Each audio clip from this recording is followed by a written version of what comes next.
I was gonna write out a bunch of stuff. Rome and I went and saw the Odyssey the other day. Roman loved it. He's not familiar with the epic poem by Homer, but I'm just making a video. But I'm talking while I got her because she falls asleep very easily to my voice. Um, but anyway, oh, looks like she fell asleep. So, the Odyssey was definitely a Christopher Nolan movie, very similar to Interstellar. I saw a lot of. I've always been of the theory that every one of Christopher Nolan's movies is actually the Odyssey, The Martian, Interstellar, Shutter Island. Um, all those movies are about journeying home, finding yourself, which is at its core what the Odyssey is about. Um, Now, my issues with it, they played heavily into the code of Zeno or you know, you have to treat a stranger with respect no matter what, which was part of Greek lore, but not an important aspect of the Homeric Odyssey or Homer's Odyssey, or at least who is attributed as the author of the Odyssey. Um, the and that's actually where we get the term xenophobic from, is the code of Zeno, um, where Zeus pretended to be a beggar, and the story goes that Greeks learned to take in any stranger, no matter how poor they seem, no matter how desperate they seem. I think that was Christopher Nolan trying to imply certain aspects of today's society into his movie, which all of his movies have a little bit of that as well, or at least his feelings on certain topics. I'm not going to like touch on that politically. Um, Another issue I had, the armor was wrong, not Bronze Age armor. Now I know it's a mythological story, so the retelling of it, you're allowed to imagine whatever armor you want. But Greeks wearing pants, Greeks wearing, you know, armor that allows them to have full movement of their bodies. As a historian, as somebody that understands what Greek armor looked like, or Mycenaean or Aegean armor looked like in the late Bronze Age, they'd have been, either they wouldn't have been able to move as much. That was my issue with Troy also when that movie came out years ago with Brad Pitt. Love both movies though, great movies. But um, the what else? Oh, the Sea Peoples and the tie-in uh, to Odysseus and his men. I kind of like that. That was kind of smart. Now, the Sea Peoples, if you're unfamiliar, they're basically a group of people who get a lot of the credit for the late Bronze Age collapse and the Greek Dark Ages and the decline of the Egyptian Empire, the fall of the Hittite Empire. Lots of empires fell at this time. Here's the thing, and I read a book years ago about this. All of these civilizations, this is before monetary or money existed, so they were all connected through trade networks. The Trojan War was definitely due to trade. Agamemnon wanting to control the area of the sea that the Trojans controlled because it was a profitable area. When I say profitable, I mean allowing for good trade relations with other civilizations. Um, that was the whole interconnectedness of all the civilizations. And in this book I read years ago, I can't remember the author, but it said it's basically about a new way of looking at the Bronze Age collapse. Basically, you had the Hittites, you had the Egyptians, you had the Mycenaeans, you had all these different groups of people connected through the Mediterranean, through these trade networks, um, connected through the production of bronze, and that's where we get the name Bronze Age from. Where tin and copper, 90% copper, 10% tin, are used to create bronze. Well, because of this interconnectedness, it's like dominoes, and if one domino falls, they all are going to fall. It's not going to happen all at once, just like in dominoes. depending on how vast the dominoes are spread across the room, it could take 2 minutes, or a minute for every single domino if you have hundreds of them connected to each other. But as long as the gap is not far between them, they're all going to fall. And even if there is a gap between them, all it takes is starting to knock one more the next round over, which without the trade networks in existence, more would fall. I'm not sure if Christopher Nolan was meaning to, and I don't want to give away any spoilers, but he basically implies the sea people are Odysseus, they are the Greeks, they are the Trojans, they're everybody in the ancient world. And if he was meaning this, it was brilliant, smart. He kind of ruined the retelling of the Odyssey by trying to send this message. But I'm my interpretation was that we were all the sea people. We were all from other places, is what Christopher Nolan was trying to say. We're all displaced. This society today is more interconnected than, say, 1200 BC, even though it isn't through trade networks, it's through various other systems that exist, uh, including trade networks. But we have an economic dependency upon, various other countries, and they have an economic dependency on us through Wall Street, through other means. Um, and through all these vast connections, all it would take is for one domino to fall and the rest would fall in line. Um, Again, it's a message very prevalent in a lot of Christopher Nolan films. Um, I do think, and I'm wondering if he read the same book I read years ago, because it is the message in that book is that instead of thinking about the late Bronze Age or the Bronze Age as or many civilizations coexisting, it actually was one civilization, all interdependent upon each other. They just had different languages, different kings, different areas of, you had the Greeks, you had the Egyptians, you had the Hittites in Anatolia, who would have been closely related to the Trojans. Troy would have been a vassal state of the Hittites, which operated out of Hattusa, which would have been an inland Turkey today, Anatolia, or the Anatolian Peninsula.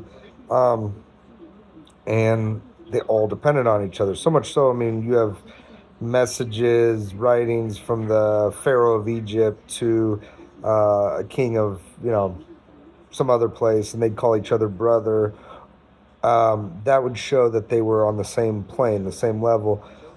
You have some writings back and forth between kings where one would call the other father and the other one would call, respond back with my son, showing that one king was above another.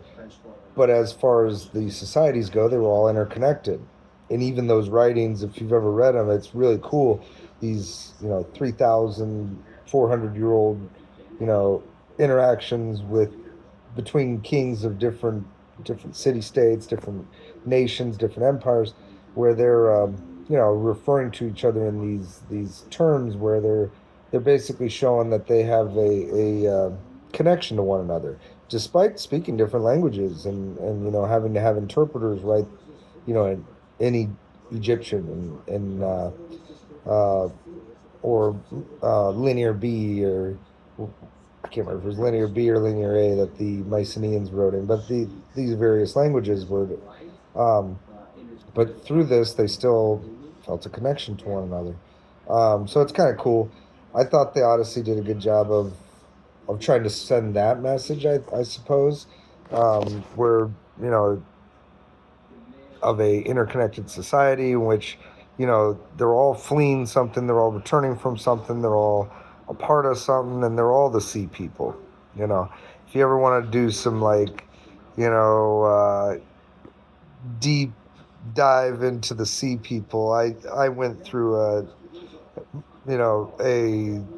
earlier in my life a just reading everything I could, because I used to be of the belief the sea people were responsible for the Bronze Age collapse.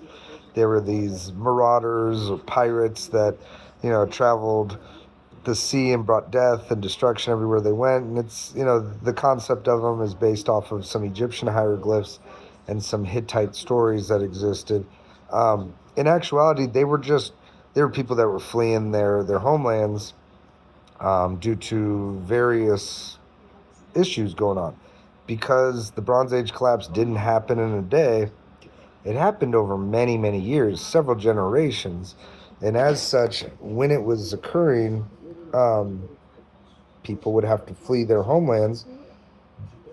The depictions of the sea people in like Egyptian writing says that they bring with them livestock and women and children.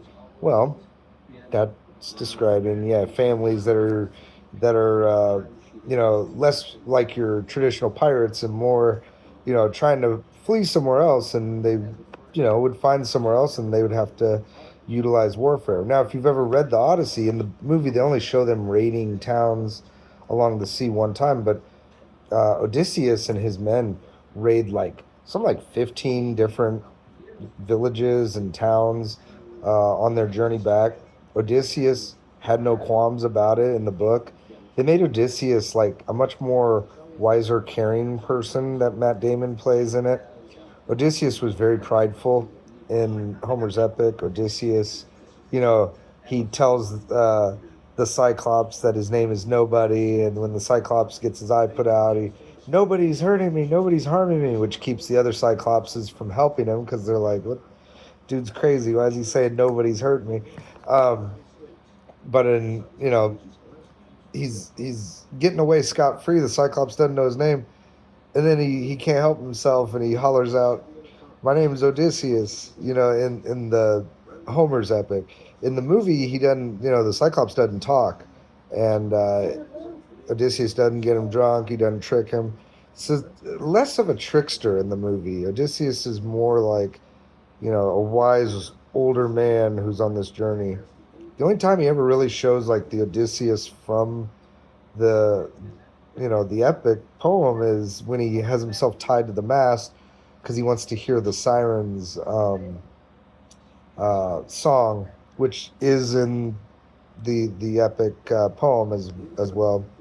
Um, but outside of that, I mean, it's a different character than the one that I know Odysseus as from Homer's epic. Overall, pretty good movie. I get why it got 94 on Rotten Tomatoes. A lot of historical inaccuracies as far as the dress when they go to the island of the giants, the Lycaonians. They're wearing like medieval armor, like looking like medieval knights. That shit was crazy. They would never have looked like that in the 12th century. I don't care if they were giants, but again, they're mythological giant people. So maybe they had discovered iron before everybody else, and that's why their weapons and their armor looked the way it did. I don't know. They also were cannibals in Homer's epic, and you didn't get to see that in the movie. It's kind of disappointed in that. Like they missed out on a few opportunities. Um, Odysseus and his men actually spent a lot more time with the Cyclops. I can't remember his name at the moment. Um, the well, the witch is supposed to be like this beautiful young woman who turns them into pigs, and Odysseus is actually given some Molly, of all things, from Hermes, which protects him from the food that she serves, and then he stays with her for a year, and engages in a relationship of a sexual nature with her. Same thing with Calypso. They just show Calypso basically like holding him in the movie against his will, but in the Homer epic, and she's the one who's making him eat lotus. In the poem, all the men eat lotus except for Odysseus, so he remembers home. They don't. He drags him back to the ship. Then he stays with the witch, who's one of the lotus eaters and a nymph, and has this relationship with her for a year while his men get their memories back, and then they take off. Also, in the poem, him and Calypso, it's kind of a mutual thing. Like, he kind of hangs around with her for years and years because they get involved in a in a you know bow shika wow wow kind of deal, and he enjoys it. He still longs to see his family, but like the Matt Damon Odysseus is very faithful. They don't imply that there's any relationship other than like a nurturing, caring one between Calypso and him. The witch and him don't engage in any sort of like romantic relationship. He's only there for like 10 minutes. So I mean, I don't know. They kind of changed the character of Odysseus a lot, and as someone who's like dove really deep into the Odyssey and the mythology around it, and why Greek characters like Achilles and Ajax and Odysseus, they were always very prideful. You know, Agamemnon, they were always very prideful, and they kind of took that away from Odysseus in this, which made him less Greek. You know, in a way, which I thought was kind of. I mean, it's art, Christopher Nolan's interpretation of them. Um, they did skip a few of the stops along the way. I mean, they go back to the island of Calypso like six or three times in Homer's epic. They kind of got rid of some of that, and I get it. Some of the stuff does get repetitive and Homer's telling of it, but overall, I thought it was a good, historically inaccurate for the times as far as the dress. Like I said, Greeks wearing pants. They didn't have pants. They wore like kind of like almost like a skirt like thing, but not pants. And Odysseus' son is wearing pants, and all. There's like four different characters wearing pants. Where I'm just like, nah, that's not it.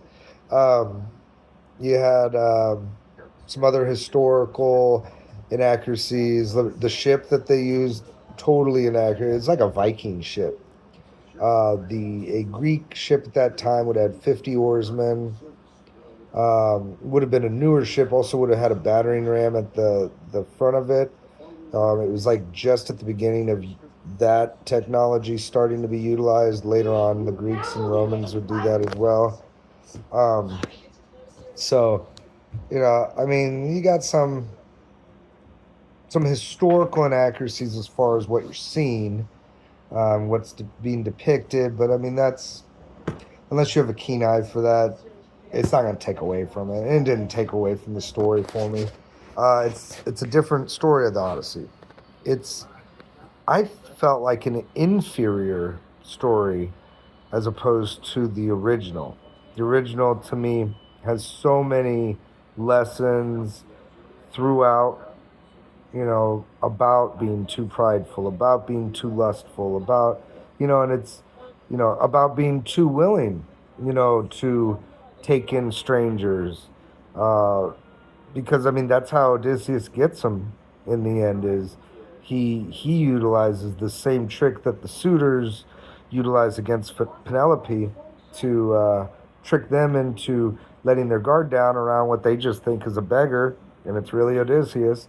The movie does kind of get back to that at the end. I won't give away too much. If you've read Homer's epic, you know how it ends, but um, the ending itself is a little different because Odysseus, becomes in Homer's epic becomes the king of Ithaca again. In this one, it's a little different. I won't get into that. I don't want to spoil it, but they're a little different. His meeting with the underworld, which is my favorite part of Homer's epic, when he talks to uh, Agamemnon, he talks to his mother. Ajax refuses to talk to him because Ajax is still pissed off that Achilles wouldn't give him the armor of a Trojan hero that was killed by Ajax and instead took it for himself. Um, you had Achilles telling him that, despite being the king of the underworld, king of the dead, he'd much rather be a slave and alive somewhere because just that, he'd be alive. Um, Agamemnon does tell him the story in the movie about his wife killing him, just like he does in the epic poem. But in the movie, he only talks to like three dead people: the blind seer, Agamemnon, and then a character that is actually from the Aeneid, a Roman retelling of basically it's the Roman Odyssey, just Aeneid, Trojan warrior traveling to Rome and helping found it and being a descendant of Romulus and Remus, who would go on to found Rome. Um, that's the interconnection between Trojan War and Rome, Greece, and all that. But I mean, yeah, they really lost the whole traveling to Hades scene. Left me like kind of mad. I was like, man, there's so much more. He's supposed to talk to like eight people, and he's supposed to realize a lot of uncomfortable truths about himself and about his journey and about what's going on with him and what what he's failed to do, what he needs to do, and they left a lot of that out, you know. And they had this one character, Scion, who's not in it. Like I said, he's in the Aeneid, and he's a different character in the Aeneid if you're familiar with that story. Um, and they kind of try to roll a lot of that other characters into his interaction with Odysseus in that moment, but it's like, man, we lost a lot of cool stuff that could have been shown there. I mean, the whole time I'm like waiting for this because I know, I mean, if you've ever seen Brad Pitt's Troy, and if you're familiar with the Iliad, another Homer epic poem attributed to Homer, um, in the Iliad, Achilles dies before the fall of Troy. He's not in the Trojan horse. He doesn't play any part in that. He's dead already. Kills Hector, and then he falls shortly after to Paris's uh, arrow through the his heel, and then more he becomes weakened and slowed down, and then he gets shot by more arrows and eventually taken down. And much like his mother predicted, if he went off to fight, he would die a hero and his name would live on forever, but he would die young. If he stayed, he would grow old and nobody know his name. And that's cool in the story, the Odyssey, because that comes back up, that prediction by his mother, where Achilles shows Odysseus, his friend, he tells him, I regret it, man. Like, I would much rather have stayed home and just been a farmer and just died a old man and nobody know my name after my kids and my grandkids were gone. But instead, I get to live on forever, but I have to live in this dark place, you know, and it's not a good memory because now he's haunted by those that he killed, and there were hundreds and thousands of people. He's haunted by what he did in life, and so he kind of passes that along to Odysseus, and it's that moment, and this happens about halfway through the Odyssey, kind of.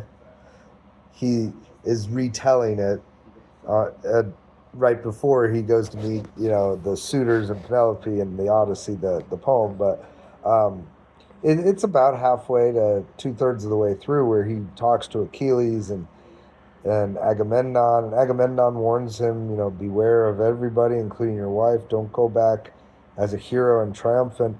Go back in rags, and assess the situation. Don't let your guard down. Um, so, I mean, really cool movie. I give it like 80%. If my Rotten Tomatoes meter. It was cool though. It was cool. Monsters are cool. They didn't miss too much on that. And overall, it was good. It's a good retelling of the Odyssey. I still, one of my favorite retellings of it is actually uh, the George Clooney movie.